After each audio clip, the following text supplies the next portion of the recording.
Okay guys, we're going to learn how to make this Fathead pizza dough. You're going to need these ingredients right here, and you might want to pause this screen so you can write this stuff down, but you're going to need some almond flour, mozzarella, baking soda, an egg, some oregano, and cream cheese. It starts out with the mozzarella cheese. Throw that in a bowl and go ahead and put that with the cream cheese.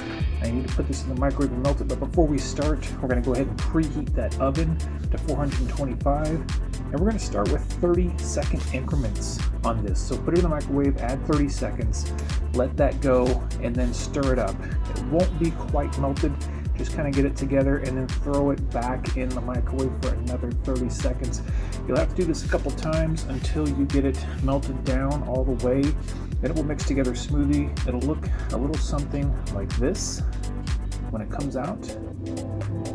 And by the time you mix it together, it will be looking just like this. Very pliable, very smooth, very melted, very cheesy. And then we can go ahead and start adding our other ingredients. Now, I'd like to add the almond flour first. And what that's going to do is, because the cheese is hot, when we add that egg, it's not going to cook the egg. That's a little baking soda right there. We add the egg on top of that so it doesn't get hit by the direct heat of the melted cheese. And we need to go ahead and stir that in as good as possible and just keep stirring. It's going to be kind of crummy. There's going to be a lot of flour left over. It won't seem like it's all quite mixed together, but just keep stirring it all together. And if you need to, we can go ahead and pop that back in the microwave for another 30 seconds. Just make sure you get all that together. And we're going to go ahead and slide it back in the microwave for 30 more seconds. That's going to help everything get a little bit more melted, and it's going to let it incorporate together a little bit better. So give that one last stir, and then I like to add some oregano. Oregano will make this crust taste like a pizza. This is the secret ingredient. So put that oregano in there, go ahead and stir that in, and now we are ready to put that on a parchment paper lined baking sheet. I've got a pizza pan here lined with parchment, and we'll just put that out on there on the paper, let it plop down. It's going to be basically just like dough. Make sure your hands are wet. I just put some water on my fingers here, and I'm going to go ahead and just try to spread this out. And you'll probably have to re-wet your hands as you go, but you'll get it to this size. That's about 12 inches, and be sure to perforate it with a fork. It's probably going to bubble up anyway, but this will help keeping it from turning into just a giant bubble. All right, now that the oven is preheated, we'll put it in, and we're going to start off with about 8 minutes. Now, it might be done after 8 minutes, but just check it. If it's not brown and cooked, throw it in for maybe another 4 minutes, but this is what it should look like when it comes out. This is it. This is ready, and we can go ahead and start topping this pizza.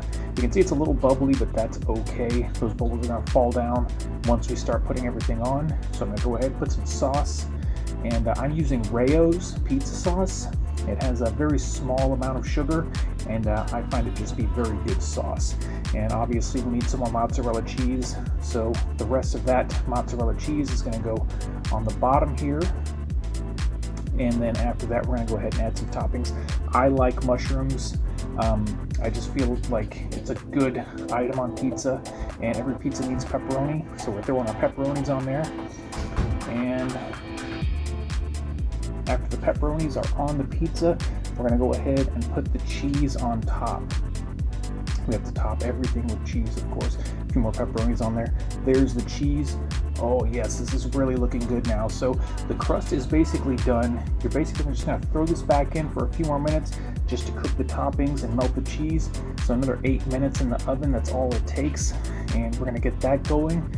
And when that comes back out, that is looking delicious. Look at that. All the cheese is nice and melted. Mushrooms are cooking solid. And we're going to go ahead and slice this pizza and put on the basil. Basil is also another key ingredient in this. That's going to make it taste like a pizza. So guys, try this pizza. Tell me how it goes. Tell me what you put on it. And let me know in the comments. Like and subscribe. Thanks for watching, guys.